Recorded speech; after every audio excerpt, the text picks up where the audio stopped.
야고보서 1장 9절부터 11절을 보겠습니다. 순서를 조금 바꿔서 구절을 선택했습니다. 낮은 형제는 자기의 높음을 자랑하고 부한 자는 자기의 낮아짐을 자랑할지니 이는 그가 풀의 꽃과 같이 지나감이라. 해가 돋고 뜨거운 바람이 불어 풀을 말리면 꽃이 떨어져 그 모양의 아름다움이 없어지나니 부한 자도 행하는 일에 이와 같이 쇠잔하리라. 아멘. 자리에 앉습니다. 괴로울 때 주님의 얼굴 보라. 우리 후렴 부분이 오늘 말씀과 연관되어 있어요. 찬양 드리고 말씀 보겠습니다. 괴로울 때 주님의 얼굴 찬양합니다. 주님 기름 부어 주옵소서. 이 찬양 후에 기름 부어 주옵소서. 괴로울 때 주님의 얼굴 보라. 영화의 주님 알아보아라. 세상에서 시달린 친구들아 위로의 주님 알아. 눈을 들어 주를 보라. 내 모든 염려 주께 맡겨라. 슬플 때에 주님의 얼굴 보라. 사랑의 주님 안식 주리라. 힘이 없고 내 마음 연약할 때 능력의 주님 알아보아라. 주의 이름 부르는 모든 자는 힘주시고 아멘 아멘 아멘. 눈을 들어 주를 보라. 내 모든 염려 주께 맡겨라. 슬플 때에 주님의 얼굴 보라. 사랑의 주님 안식 아멘. 눈을 들어 주를 보라. 내 모든 염려 주께 맡겨라. 슬플 때에 주님의 얼굴 보라. 사랑의 주만 기름 부음을 사모하며 눈을 들어 주를 보라. 내 모든 염려 주께 맡겨라. 슬플 때에 주님의 얼굴 보라. 사랑의 주. 우리 마지막으로 다시 한번 우리 엄마 눈을 들어 주를 보라. 내 모든 염려 주께 맡겨라. 슬플 때에 주님의 얼굴 보라. 사랑의 주님 안식 주리라. 지나감이라 이런 제목을 갖고 야고보서 세 번째 강의를 하는데 눈치채신 분 아시겠습니다만은 원래 오늘 본문이 5절부터 8절까지 말씀을 전해야 되지만 설 명절에 맞는 절기 설교에 해당하는 부분이 오늘 본문일 것 같아서 순서를 약간 바꿨습니다. 다음 주에 야고보서 네 번째 강의 때 5절부터 8절 말씀을 나누기로 하고 오늘은 9절부터 11절까지 말씀을 먼저 함께 나누기를 소망합니다. 은혜 시간 되기를 소망합니다. 1992년 4월 30일 청주에 소재해 있는 서문 성결교회에서 32살의 나이로 목사 안수를 받았습니다. 33년이 지난 1992년을 생각해 보면 저는 그때 대단히 풋풋했던 젊은 목사의 시절이었습니다. 그렇게 풋풋했던 그 시절 33년이 흘렀는데 제게는 이제는 굉장히 먼 시간이 지나간 세월이 되었습니다. 목사 안수를 받던 그날 제 머리에 손을 얹고 안수례를 집행하시던 저희 성결교단 성결교회의 아주 유명한 원로 목사님이셨던 지금은 소천하신 고 이만신 목사님께서 그날 140명 정도가 안수를 받는 그날 제 순서에 안수례를 고 이만신 목사님이 담당하셨습니다. 제 머리에 손을 얹고 원로 목사님이 제게 이렇게 안수례를 하셨습니다. 성부와 성자와 성령의 이름으로 이강덕 씨에게 주의 몸된 교회의 거룩한 직분을 맡을 목사로 세우고자 안수하노니 하나님 말씀을 선포하고 가르치며 교회의 거룩한 성례전을 집례하는 고난과 안수와 축도권을 허락하노라. 이렇게 안수례를 하신 원로 목사님의 기도문이 끝나자 저는 무릎 꿇고 마음으로 굳게 아멘 하고 화답했습니다. 그렇게 마음을 다잡이하고 목사로 세우신 지 금년이 33년째가 되는 해입니다. 돌이켜보면 33년이란 세월은 참 많은 것들을 경험했던 세월로 제게 남아 있습니다. 수많은 일들을 목회 현장에서 경험하고 주마등처럼 33년의 일들이 제게 고스란히 스티그마가 되어 남아 있습니다. 좋은 일, 나쁜 일, 기쁜 일, 슬픈 일, 할 것 없이 제 뇌리 속에 33년은 고스란히 남아 있습니다. 그러나 그런 일들보다 33년의 어간 속에 제게 진하게 남아있는 것은 전혀 다른 것입니다. 그것은 33년이란 세월의 유속입니다. 33년이 언제 지나갔지? 라고 질문하면 너무 상투적인 이야기 같지만 이렇게 답할 수밖에 없습니다. 순식간이었다. 순식간에 33년이 지났습니다. 하지만 이강동 목사에게만 33년이 순식간이었는가? 질문해 보면 그럴 리 없습니다. 여러분들도 똑같이 33년이란 세월은 눈 깜짝할 사이에 지나간 세월의 유속임을 부인할 자가 단 한 사람도 없을 것입니다. 지난 목요일 우리 교회 부목사 출신인 영남제일교회를 심무하는 이상민 목사가 설 명절 인사차 제천에 방문했습니다. 잘 섬겼습니다.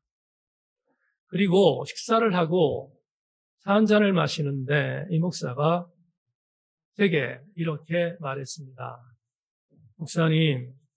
목사님이 보시다시피 제 옆머리는 백발입니다.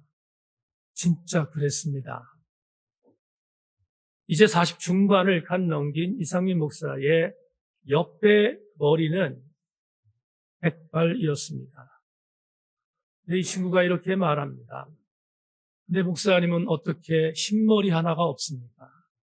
이렇게 말을 했습니다. 이 목사는 제게 그 말 끝에 이렇게 말합니다. 이게 너무 보기 안 좋아서 염색을 했는데 염색을 계속하다 보니 몸이 안 좋아지는 느낌이 있어서 염색을 포기했습니다. 그냥 이렇게 살렵니다. 근데 많은 사람들이 저를 할아버지로 볼까 두렵습니다. 이렇게 이야기하는 멘트를 그날 들었습니다. 저는 금년에 6학년 5반에 입학했습니다. 6학년 5반에 입학한 제가 4학년에 입학한 후배 목사의 이야기를 듣다 동일하게 생각한 것이 있습니다.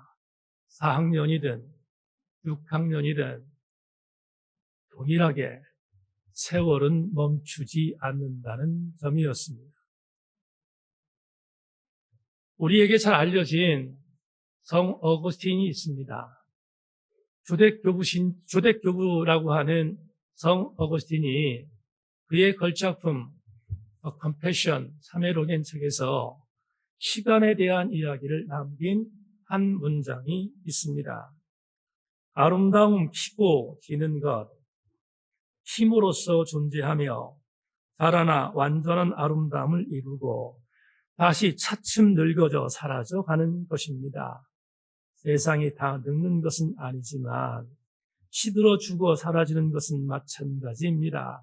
그런 까닭에 피어서 살아있는 동안 속히 자라나면 자라날수록 실상은 죽기를 더 재촉하는 것입니다. 이것은 만물이 정한 이치입니다. 아주 오래전 이재술 목사님 책에서 이런 글을 읽은 적이 있습니다. 내가 하루를 살았다는 것은 그만큼 죽음 앞에 가까이 간 것이다. 맞습니까? 부인할 수 없는 일이지 않습니까?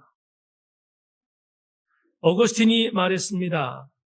세상의 모든 만물이 다 늙는 것은 아니지만 그러나 시들고 사라져가는 것은 동일한 일이다. 그것이 만물의 법칙이라고 말한 어거스틴의 말은 절절하게 다가옵니다. 저는 조상국 집사를 정말 젊었을 때 조집사를 봤습니다. 그때 생각한 게 있습니다. 저 친구는 절대로 안 늙을 거야.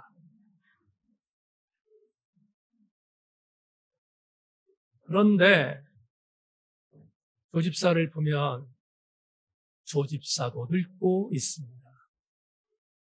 단 한 명도 예외가 없습니다. 그렇다면 운명론적으로, 숙명론적으로 늙어가는 것을 슬퍼할 것인가? 시간이 지나가는 것을 슬퍼할 것인가?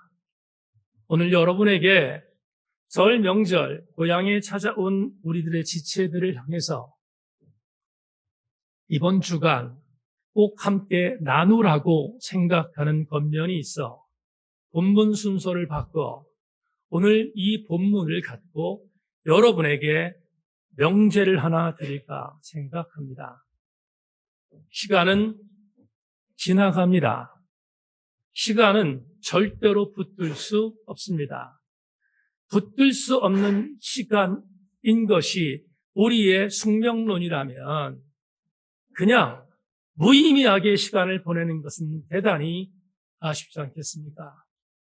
오늘 여러분과 함께 설 명절을 맞이해서 이런 질문을 던져볼까 합니다. 우리 세인교회 교우들은 지나가는 시간에 대하여 그 시간의 소중함을 인지하는 삶을 살고 있습니까? 첫 번째 질문입니다. 두 번째, 반대로 나에게 시간이 주어진 것은 너무 당연한 것이기에 시간이 나에게 주어진 것에 대하여 감사하지 못하고 인지하지 못하고 사는 사람은 없습니다. 두 가지 질문에 오늘 본문을 통하여 우리가 어떻게 생각해야 되는지를 이 시간에 함께 성찰하고 오늘 설교의 레마로 들어가 볼까 합니다. 오늘 본문은 짧습니다. 대단히 짧기에 본문 전체를 다시 한번 여러분에게 읽겠습니다. 낮은 형제는 자기의 높음을 자랑하고 부한 자는 자기의 낮아짐을 자랑할지니 이는 그가 풀의 꽃과 같이 지나감이라. 해가 돋고 뜨거운 바람이 불어 풀을 말리면 꽃이 떨어져 그 모양의 아름다움이 없어지나니 부한 자도 그 행하는 일에 이와 같이 쇠잔하리라. 야고보 기자는 오늘 본문에서 두 종류의 사람을 소개합니다. 한 사람은 낮은 형제라고 하는 그룹입니다. 그리고 또 하나의 그룹은 부환자라고 생각하는 그룹이 있음을 말합니다. 그런데 야고보 기자는 오늘 이렇게 성찰합니다. 만에 하나 이 편지를 받고 있는 형제 중에 낮은 위치에 있는 형제라고 하면 그 형제여, 낮은 것 때문에 실망하지 마십시오. 언젠가 높아질 수 있습니다. 라고 격려합니다. 낮은 자로 있는 자에 대하여 주눅들지 말라는 권면일 것입니다. 또 하나가 있습니다. 부한자가 있다고 했습니다. 그런데 부한자에게 경종합니다. 언젠가 낮아질 수 있으니 경성해라는 것입니다. 다시 한 번만, 오늘 본문의 메시지는 대단히 단순합니다. 너희 중에 낮은 자가 있는가 주눅들지 말라.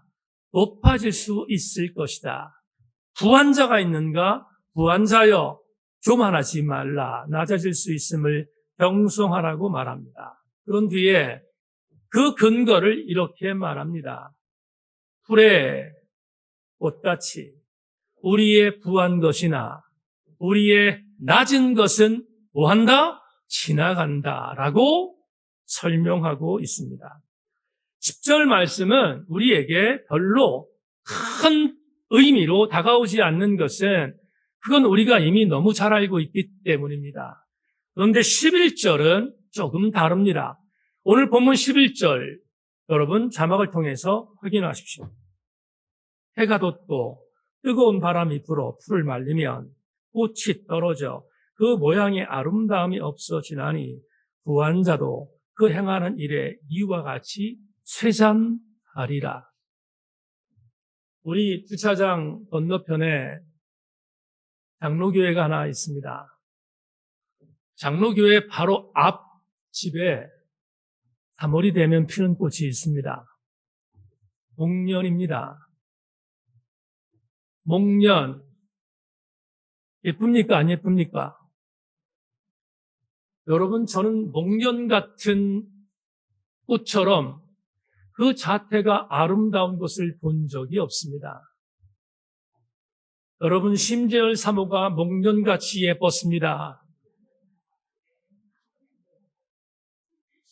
그런데 우리 교회 주차장 건너편에 있는 목련이 3월 달에 피다. 일주일이 지나면 떨어지기 시작합니다. 저는 목련처럼 아름다운 자태의 꽃을 본 적이 없지만 떨어질 때는 쳐다도 보지 않습니다. 왜냐하면 그렇게 추한 꽃을 본 적이 없습니다. 목련이 극과 극을 달리기 때문입니다. 진짜로 목련처럼 아름다운 자태를 가진 필 때 아름다운 꽃이 또 있겠습니까? 여러분, 오늘 11절에서 목련처럼 아름다운 꽃도 시간이 되면 반드시 시들어진다고 선포합니다. 주목할 단어, 마지막 쇠잔하리라라는 단어입니다. 쇠잔하리라. 헬라 원어 성경에 쇠잔하리라라고 기록된 이 단어는 우리나라 말로 번역하면 비틀어져 마른다는 뜻입니다. 비틀어져 마른다. 한 2주 전에 대한성서공회에서 참 오래간만에 성경 번역 성경이 하나 나왔습니다. 새한글 성경이라는 버전입니다. 관심을 갖고 있는 번역이라서 구입해서 읽기 시작했는데 설교를 준비하다 많은 부존이 됩니다. 오늘 11절을 얼마 전에 인쇄된 새한글 성경 버전으로 읽어드리겠습니다.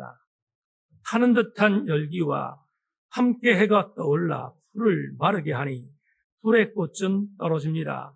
보기에 좋은 그 모습이 망가집니다. 이처럼 부유한 사람 또한 자기 일에 빠져있는 동안에 말라 시들게 될 것입니다. 마라테스타이라는 헬라어를 새 한글 성경에서 말라 시들어 버릴 겁니다 라고 번역했고, 오늘 우리가 보는 개역개장에 쇠잔하리라라는 한자 단어를 썼습니다. 말라서 비뚤어지는 것, 그게 쇠잔입니다. 화무 11홍이라는 한자 수고를 아십니까? 요즘 많이 회자되는 단어입니다. 아무리 아름다운 꽃이라도 10일 이상 지속되지 않는다는 뜻입니다. 비슷한 단어로 권력을 갖고 있는 자들의 무상함을 말하는 권불 10년이라는 단어를 아시지요? 아무리 강력한 권세라 하더라도, 권력이라 할지라도 10년을 버틸 수 없다는 것입니다. 그렇다면 우리는 지금 쇠잔하리라는 본문의 말씀을 주목해야 합니다. 말라 비틀어지는 것, 시간이 지나면 반드시 말라 비틀어지는 것이 있음을 야고보 기자가 말하고 있지 않습니까? 성경에 중요한 인물 두 사람을 소개하겠습니다.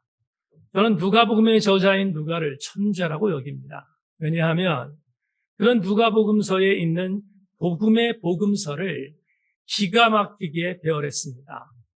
머리 나쁜 사람 할 수 없습니다. 기가 막히게 영적 교훈을 주기 위하여 배열한 내용 중에 눈에 들어오는 것은 누가복음 18장과 19장입니다. 누가복음 18장 35절로 43절에 거지 바디메오의 기사가 곧바로 이어지는 누가복음 19장 1절부터 10절까지 말씀에는 부유한 사람의 상징인 삭개오가 등장합니다. 누가는 대단히 의도적으로 대단히 가난했던 한 사람 바디메오와 가장 부유하게 살았던 한 사람 삭개오를 연결시켜 놓고 있습니다. 왜 그랬을까? 의도가 있지 않았겠습니까? 보십시오. 바디메오는 시각장애인입니다. 자기 혼자서 먹고 살 수 있는 방법이 없는 가난한 자였습니다. 여리고성에 예수께서 들어왔습니다. 다른 지역에서 똑같이 시각장애를 고쳤다는 소문이 바디메오에게 들렸습니다. 바디메오는 예수님을 만나는 것을 절호의 기회로 삼았습니다. 사람들의 많은 공격이 있었지만 이기고 나사렛 예수 그리스도에게 내 눈을 고쳐달라고 얘기했습니다. 결국 고침받고 그는 치유받았습니다. 가장 가난한 자의 대명사로 여겼던 바디메오, 인생을 역전했습니다. 오늘 본문에서 말한 것처럼 가난한 자들이여 높아질 것을 기대하라 했던 말씀과 매치되지 않습니까? 또 하나, 반대로 삭개오에게 가겠습니다. 삭개오는 정직하지 않은 방법으로 부를 창출한 사람입니다. 그는 언제나 마음에 캥김이 있었을 것입니다. 마침 여리고성에 예수께서 들어왔다는 이야기를 듣고 본인의 죄를 씻을 수 있는 방법이 생겼다 생각했습니다. 그는 뽕나무에 올라갔습니다. 예수님을 불렀습니다. 예수님을 쳐다봤습니다. 예수님 눈에 들어왔습니다. 예수님께서 삭개오의 집에 들어가서 만찬을 여섰습니다. 삭개오가 이렇게 고백합니다. 누가복음 19장 18절 삭개오가 서서 주께 여짜오되 주여 보시옵소서 내 소유의 절반을 가난한 자들에게 주겠사오며 만일 누구의 것을 속여 빼앗은 일이 있으면 내 갑절이나 갚겠나이다. 너무 유명하지요? 여러분 이 구절 오늘 본문과 함께 매치하겠습니다. 오늘 본문에서 분명히 야고보 기자가 이런 얘기를 합니다. 부한 자는 자기의 낮아짐을 자랑할지니라. 주인공 누구입니까? 삭개오입니다. 기가 막히게 병행되고 있습니다. 그러면 이렇게 의도적으로 누가가 두 명의 사람을 소개하고 오늘 야고보 기자가 본문에서 이렇게 기가 막힌 설파를 한 이유가 무엇일까? 오늘 여러분에게 레마를 두 가지로 말씀드릴 것입니다. 첫 번째 레마를 발견합니다. 문장 보겠습니다. 우리는 오늘 야고보 기자의 권면을 통하여 첫 번째 중요한 은혜를 얻습니다. 세인교회 교우들이여, 지나가는 것에 천착하지 말기를 소망합니다. 지나가는 것에 여러분의 생명을 붙들지 마시기를 바랍니다. 지나가는 것은 지나가는 것입니다. 붙들 것이 아닙니다. 천착이라는 단어를 아십니까?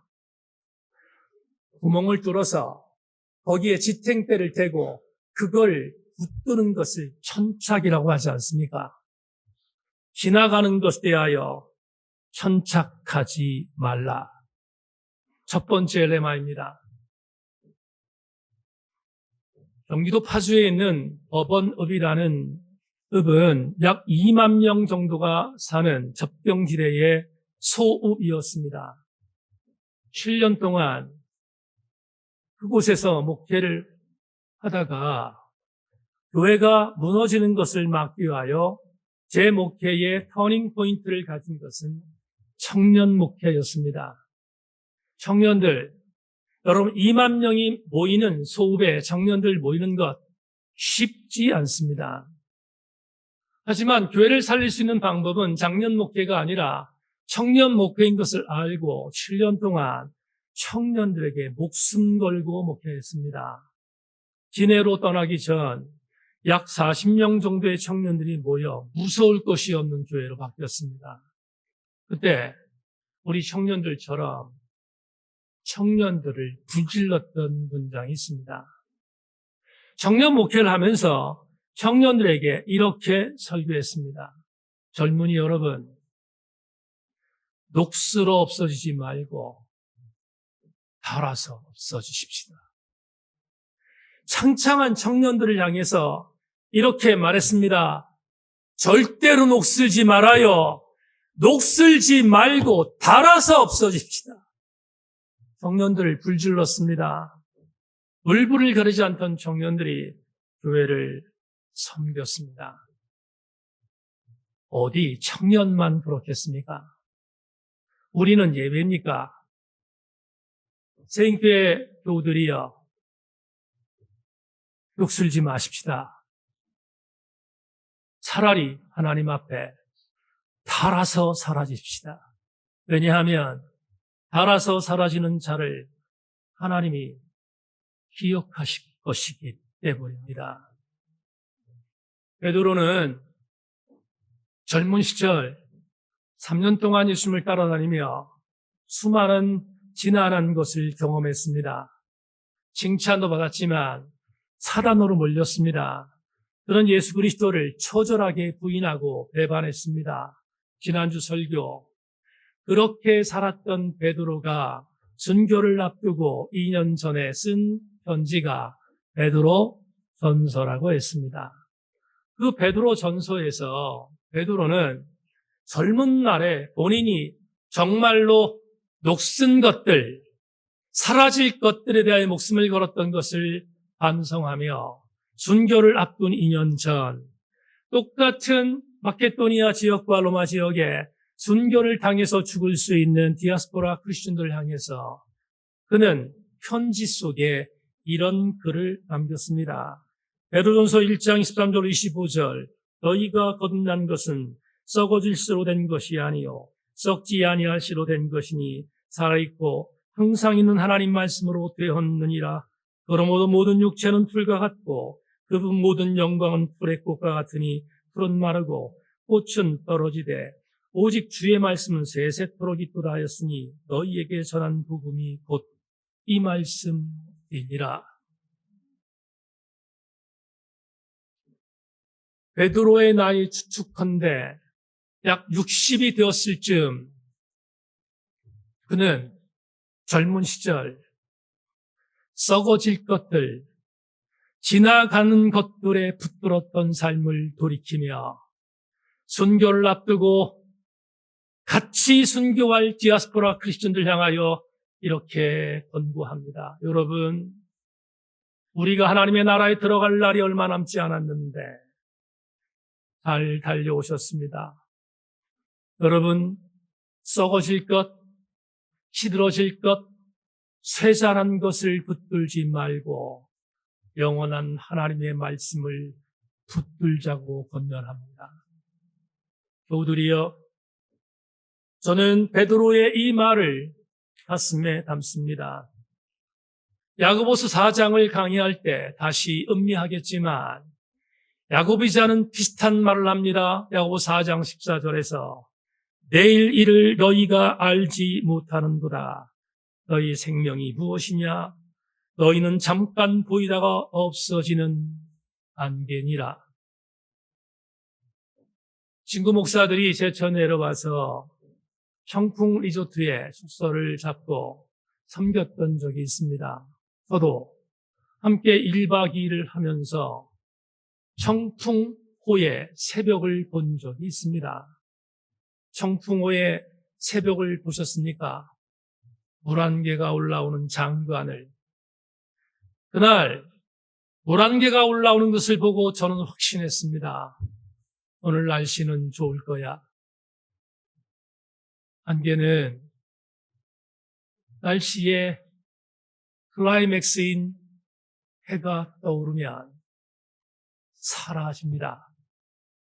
순식간에 없어집니다. 야고보는 우리들의 인생을 아침 안개와 같다고 말하지 않습니까? 아침 안개와 같은 지나가는 시간을 붙드는 어리석은 자가 되어서야 되겠습니까? 모세는 120년을 살았습니다. 그런데 그의 노년 시절, 그의 삶을 회한하던 모세는 자기의 삶의 뒤안길을 회고하는 시편을 남겼습니다. 시편 90편 3절 6절에서 모세는 이렇게 노래합니다. 주께서 사람을 틱불로 돌아가게 하시고 말씀하시기를 너 인생들은 돌아가라 하셨사오니 주의 목전은 천년이 지나간 어제 같으며 밤의 한순간 같을 뿐이니이다. 주께서 그들을 홍수처럼 쓸어가시나이다. 그들은 잠깐 자는 것 같으며 아침에 돋는 풀 같으니이다. 풀은 아침에 꽃이 피어 자라다가 저녁에는 말라 비틀어져 시들어지는 것이라고 말하지 않습니까? 그렇다면 우리는 오늘 두 번째의 레마로 돌아갈 수 있습니다. 두 번째 레마, 자막으로 보겠습니다. 설 명절을 시작하는 연휴를 시작하는 주일 아침, 주일에 나오신 교우 여러분, 지나가는 것에 천착하지 말아야 하며 우리는 그러므로 하나님께서 가치 있게 여기는 것에 천착해야 합니다. 하나님이 가치 있다고 여기는 것, 그것은 붙들어야 하는 것이 바로 우리 그리스도인들의 삶입니다. 유진 피터슨 목사는 자기의 걸작에서 20세기 영국의 유명한 크리스천 작가인 G.K. 체스터턴의 글을 하나 인용합니다. 체스터턴은 20세기 영국을 뒤집어 놓았던 유명한 신실한 글쟁이였으며 크리스천이었습니다. 그가 했던 말을 유진 피터슨이 인용합니다. 이것은 체스터턴의 이야기입니다. 할 만한 가치가 있는 일이라면 잘 못해도 할 가치가 있다. 엄청난 성찰 아닙니까?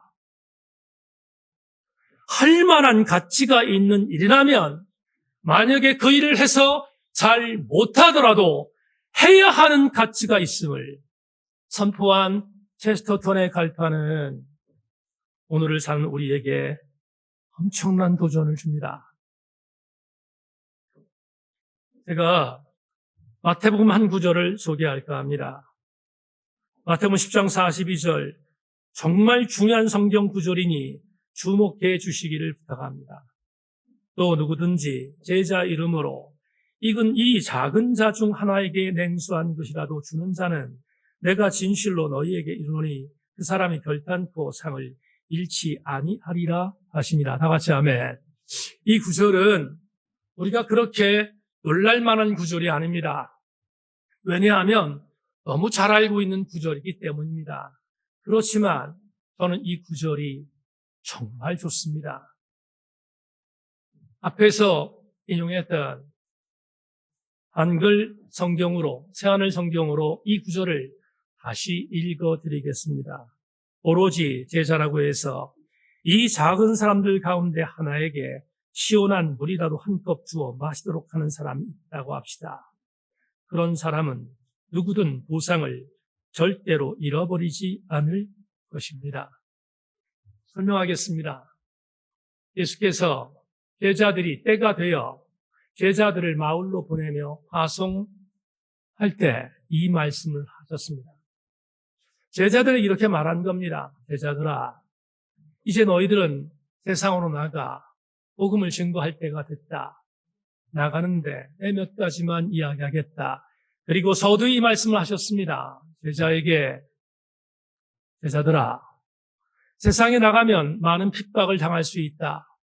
많은 어려움을 당할 수 있다. 그런데 말씀을 증거하다가 너희들에게 냉수 한 그릇을 대접하는 이가 있으면 나 예수는, 그리고 하나님은 냉수 한 그릇을 대접하는 그 사람들을 절대로 잊지 않을 것이며 상을 줄 것이라고 냉수 한 그릇을 대접하는 자를 지적하시고 설명합니다. 위로입니다. 그런데 제게 주어진 감동은 이것도 중요하지만 더 중요한 하나의 부류가 있습니다. 제자들을 향하여 파송시키시면서 제자들을 정의합니다. 이렇게, 제자들아, 너희들은 작은 자구나. 오늘 본문에서 제자들을 정의합니다. 예수께서 제자들아, 너희들은 작은 자들이야. 이렇게 말씀합니다. 이게 얼마나 감사한지. 33년을 목회하며 달려온 목사에게 이 한 구절이 얼마나 위로가 되는지 주님이 제자들에게 큰 자 되라고 말씀하지 않으셨습니다. 오히려 제자들이 작은 자 되어진 것에 대하여 격려하고 있습니다. 무슨 말입니까? 하나님이 뭘 가치 있게 여기는가? 첫째, 작은 자로 사는 자를 가치 있게 여깁니다. 둘째, 그 작은 자를 섬기는 또 다른 작은 자를 가치 있게 여깁니다. 얼마나 감사합니까? 만에 하나 주께서 내가 주목하는 것은 큰 자야 라고 말씀하셨다면 저는 목사가 될 수 없었습니다. 여러분들은 신앙생활을 하는 크리스천이 될 수 없습니다. 왜냐하면 저와 여러분보다 큰 자들이 얼마나 세상에 많습니까? 감사한 것은 주께서 큰 자에 주목한다, 나는 큰 자를 찾는다 말씀하지 않고 작은 자를 주목한다고 하신 것이 얼마나 엄청난 감사입니다. 새인교회 지체들이여, 작은 자이십니까? 주눅들지 마십시오. 오늘 야고보 기자가 말한 것처럼 여러분들이 가난하고 여러분들이 작은 자이십니까? 주눅들지 마십시오. 하나님을 따르는 자는 이미 큰 자이기 때문입니다. 작은 자로 사는 제자들을 향하여 칭찬하셨습니다. 작은 자인 제자들아, 나는 너희들을 격려한다. 우리 새인교회 모든 성도들이 작은 자 되기를 주의 이름으로 소망합니다. 33년 전 목사 안수를 받는 그날, 안수례를 향하시는 원로 목사님의 기도를 받고 난 뒤 우리 교우들에게 수차례 말했던 것처럼 저는 세 가지를 결심했습니다. 그중 33년의 목회 중에 한 번도 타협하지 않은, 오늘 정성초 집사가 말한 그대로, 기도했던 그대로 한 번도 타협하지 않은 것이 있습니다. 그건 갈라디아서 1장 10절의 목사가 되겠다는 결심이었습니다. 갈라디아서 1장 10절은 바울이 이렇게 기록합니다. 이제 내가 사람들에게 좋게 하랴, 하나님께 좋게 하랴, 사람들에게 기쁨을 구하랴. 내가 지금까지 사람들의 기쁨을 구하였다면 그리스도의 종이 아니니라. 저는 갈라디아서 1장 10절을 실천하기 위하여 엄청나게 울었습니다. 여러분도 인정하든 인정하지 않든 저는 이런 목회 현장에서 서기 위하여 여러분 모르는 눈물을 수없이 흘렸습니다. 왜냐하면 이렇게 살아가는 목회는 쉽지 않기 때문입니다. 녹록하지 않기 때문입니다. 그러나 변질될 수 없었던 이유는 갈라디아서 1장 10절은 사람의 말이 아니라 하나님의 말씀이었기 때문입니다. 교우들이여, 아주 오래전 우리 소그룹에서 미국의 유명한 크리스천 프리랜서 작가인 필립 얀시가 쓴 하나님이 내 안에 없습니다라는 책을 읽은 적이 있습니다. 그때 교우들과 함께 이 책을 읽으면서 밑줄 긋던 감동스러운 절대로 잊으면 안 되는 한 문장을 새겨놓았고 제 설교 노트에 담아놓았습니다. 필립 얀시는 이렇게 선언합니다. 침묵을 피하고 고독을 멀리하라. 패배의 길에서 벗어나는 것은 생각하지 말라. 돈과 섹스와 높은 지위 그리고 온갖 불평거리에 집중하라. 라디오, 오늘로 말하면 핸드폰까지 포함될 것입니다. 라디오는 항상 켜놓아라. 분중 속에 머물라. 진정제를 과다하게 복용하라. 책을 읽으려면 신중하게 골라야 한다. 하지만 책보다 신문을 읽는 것이 더 좋다. 신문에는 도움이 되는 광고들을 많이 볼 수 있다. 특히 외설적이고 그럴듯한 광고에 주목하라. 이렇게 살면 하나님의 구제를 촉진할 수 있는 확실한 방법을 얻을 수 있다. 여러분, 하나님께서 가치 없다고 여기신 것을 들면 하나님 없이 살아갑니다. 반면 필립 얀시가 지적한 것처럼 이것들과 맞서 싸우면 우린 지나가는 것을 붙들지 않을 수 있는 신앙의 용기를 갖게 됩니다. 오늘은 하나님께서 가치 있다고 여기는 것을 신경질적으로 싫어하는 신사사시대입니다. 오늘은 하나님이 가치 있다고 여기는 것을 불편하게 만드는 신바벨탑 시대입니다. 이 시대를 살아가는 우리들이야 어떻게 살아야겠습니까? 지나가는 것을 붙들어 하겠습니까? 아니면 하나님이 가치 있다고 여기신 것을 붙들어야 하겠습니까? 세인교회 교우들이여, 이번 주간 여러분의 가정에 외지에 떨어져 있는 자녀들이 들어올 것입니다. 아니면 여러분이 여러분의 고향과 아니면 여러분의 시댁과 여러분의 친정으로 가는 분들이 있을 것입니다.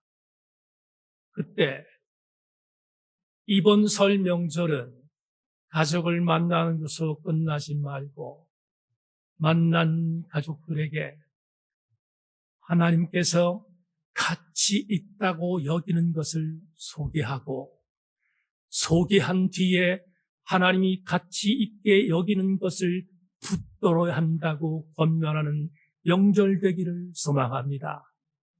한 가지 더, 반면 하나님이 가치 있다고 여기지 않는 것들, 그것들에게 목숨 걸지 말라고, 그것들에게 천착하지 말라고 권면하는 여러분 되기를 소망합니다. 중간에 서지 마십시오. 여러분의 모든 식구들에게 하나님이 가장 가치 있다고 여기는 것, 그것들을 선포하시기를 바랍니다. 바울은 이것을 너무 잘 알았기에 골로새서 3장 1절로 3절에서 이미 이렇게 말했습니다. 그러므로 너희가 그리스도와 함께 다시 살리심을 받았으면 위의 것을 찾으라. 거기는 그리스도께서 하나님 우편에 앉아 계시느니라. 위의 것을 생각하고 땅의 것을 생각하지 말라. 이는 너희가 죽었고 너희 생명이 그리스도와 함께 하나님 안에 감추어졌음이라. 우리 생명이신 그리스도께서 나타나실 그때에 너희도 그와 함께 영광 중에 나타나리라. 말씀 맺겠습니다. 금년 송구영신 예배 때 김지한 집사가 목사님 송구영신 예배 드릴 때 불렀던 찬양을 잘 모르겠습니다. 몇 장인지 알려주십시오. 그래서 알려주었습니다. 김 집사 왜 그러는데 시간이 별로 없습니다. 할머니에게 이 찬양을 드리고 할머니에게 복음을 증거하려고 합니다. 그래서 알려준 찬송이 이제 부를 찬송가 552장입니다. 함께 찬양하겠습니다.